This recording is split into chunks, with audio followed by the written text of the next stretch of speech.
Well, we made it, folks. The NHL season is upon us. The first game of opening day, Seattle versus St. Louis, and before puck drop, we got the last remaining captain vacancy filled as Jordan Eberle was given the C. So congrats to him. That was cool to see, but also cool to see was this. Day one, and Jessica Campbell behind the bench already making history. Now, you may have heard during the offseason about Campbell's hiring by the Seattle Kraken and Dan Bylsma, who tapped her shoulder to come up to the NHL level, but with the opening day of the NHL season, she now has officially made NHL history as the first female assistant coach. And look, it is damn hard to get a job behind the bench in this league, like super hard. So to break in and for Dan Bylsma to give Jessica this opportunity, just know that he's not making this move if he doesn't believe in her. His job is on the line too. Now, as for Jessica, she's coming off 2 consecutive Calder Cup appearances with the Coachella Valley Firebirds as the assistant coach. And they are, of course, the farm team for the Kraken, so she has familiarity with at least some of these guys already. She's also a 2-time medalist at the World's U18 with gold and silver, and she was a silver medalist at the 2015 World Championships. Now, on top of that, she also owns her own business as a skating coach, actually having coached guys like Luke Schenn, Shea, Matt Barzel, among others during the lockout with skating. So she's earned this, and a huge congrats to her in her rookie campaign as a full-time coach in the big league. So, how did her debut go? Well, pretty damn good early on, at least. The Kraken came out hot, outshooting the Blues 11-6 in the opening frame, but it was over in the second, where just 27 seconds in with a 2-on-0 that the Kraken finally put one behind Binner with the rebound to get on the board first. They then followed it up not 2 minutes later with a second, Tolvanen with the redirect, and the Kraken were rolling, tripling up on shots, as then it was back to the blue line and Oleksiak drilled one home to make it 3. But wait, this one was offside by a mile, but immediately after, Toropchenko and Gord got tangled up in front of the Blues bench as...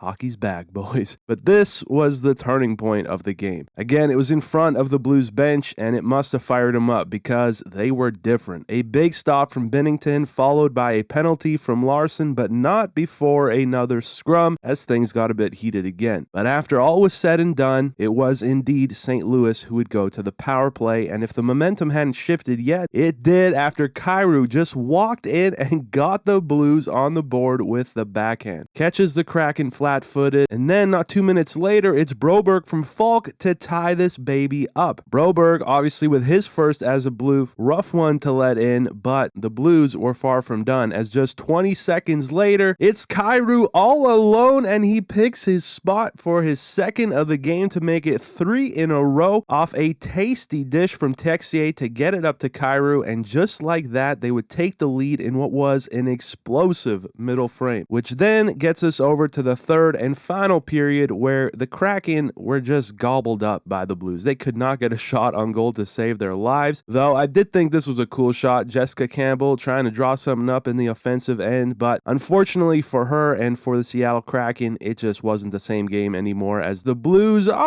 baby, I hope you didn't have the over, as they almost made it 4-2 right at the end, but they come into Seattle and take the dub regardless. Again, hockey's back, baby. I'm happy to be back. Thank you guys for watching, and I'll see you in the next one.